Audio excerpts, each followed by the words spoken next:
All right, guys, so today we're going to be talking about tracking numbers. And look, in my opinion, there's tons of numbers that you guys should be tracking, but I understand that it can be quite difficult without the correct infrastructure and team. So if you had to pick 3 numbers to track every single week, these are 3 that I would track.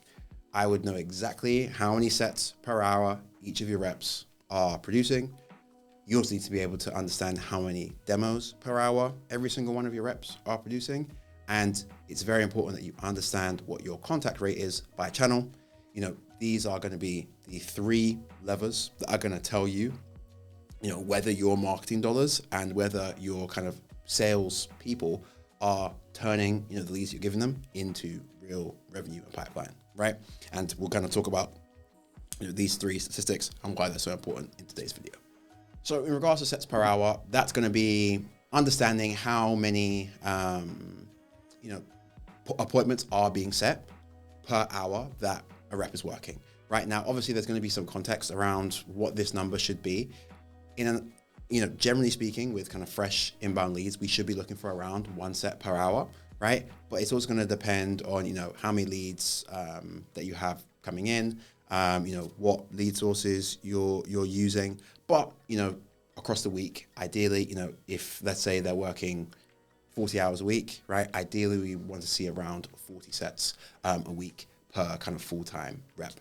And again, obviously, to preface, if you don't have enough lead flow, well, that number sounds ridiculous, 100%. But when we're starting to increase our marketing spend and really get good lead flow so that our pipelines are somewhat filled up, that's kind of the type of numbers that we want to be looking at. The next number is demos per hour, and that's kind of looking at the efficiency of our reps, right? You can book tons of appointments and set tons of appointments, but if they don't demo, it doesn't really mean anything.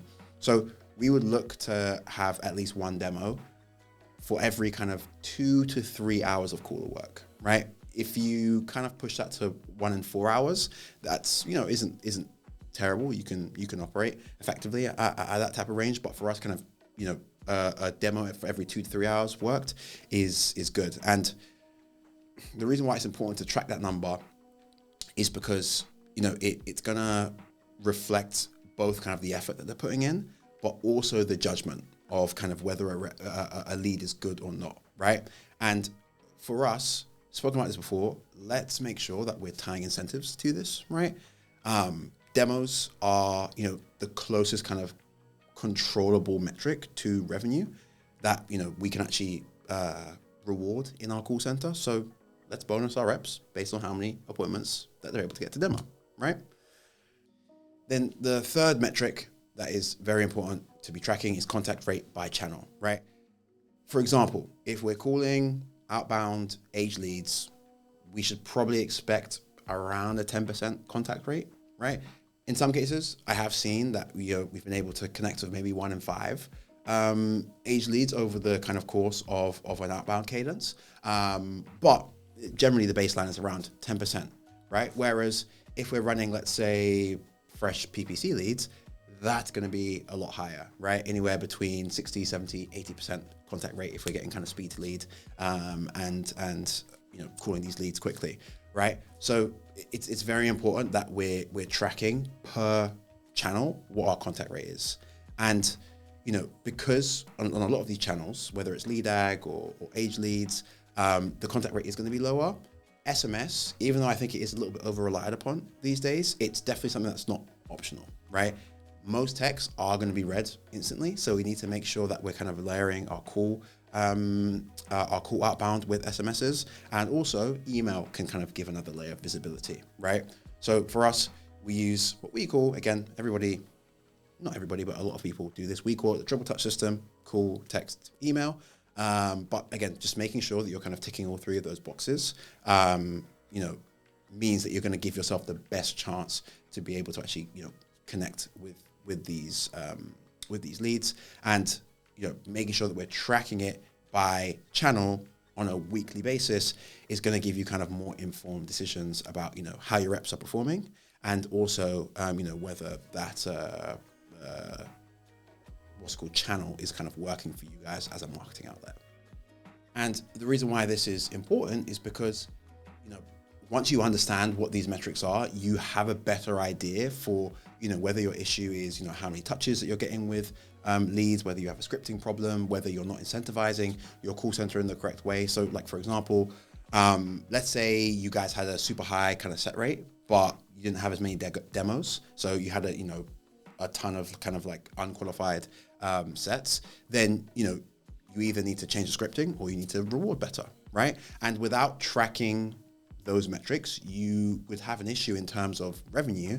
But a lot of people just say, well, it's the channel's problem. But if you actually track these numbers on the back end, you're going to be able to make a lot more informed decisions around actually, what is working for you guys on the front end to generate leads, and what your process should be to actually, turn those leads into revenue, right?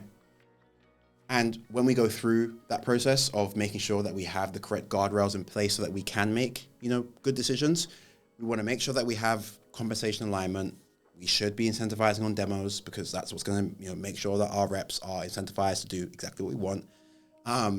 For me, I'm a huge believer in using SPIFs.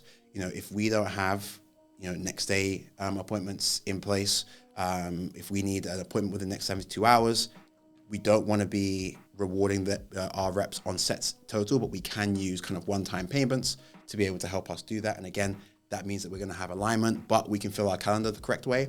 It's important that for each lead source, you have kind of baseline standards, right? For example, again, those inbound web forms from a PPC need to be outperforming, let's say, lead aggregator ads in terms of contact rate and booking rate, right?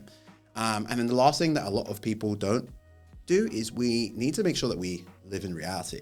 So what I mean by that is, let's make sure that we're listening to our calls every single week. If we don't know what our reps are saying on the phone, yes, the even the numbers can look good, but there can be tons of room for improvement if we actually just listen to, again, my advice is at a minimum 6 calls per reps per week, right? It doesn't take that much time. Each call is going to be, 10 minutes. If we have 5 reps, that's 5 hours a week. And if you have a sales manager, they need to be able to find 5 hours out of the week to make sure that they're reviewing that data. But I also do appreciate the reality that not everybody has the time, not everybody has the infrastructure, and that's why we offer what we do. We run a call center that we implement into home improvement companies to give them, their own kind of in-house call center team full of trained reps that actually know what they're doing. For example, the triple touch system, you may not have the CRM to be able to effectively do that communication in a way that's not super robotic and automated. We do, right? Maybe you guys haven't got a comp plan for your reps and don't really know how to be able to incentivize and reward your reps to kind of push them to book more meetings. We do, right?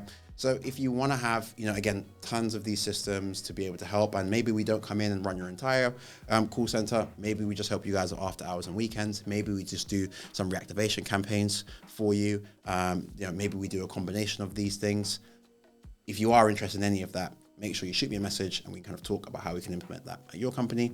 If not, again, feel free to, subscribe to the page. I drop videos like this, once or twice a week that kind of talk about how you can improve your call center and, put more marketing dollars in and get more marketing dollars out because you actually have the proper kind of sales systems in place.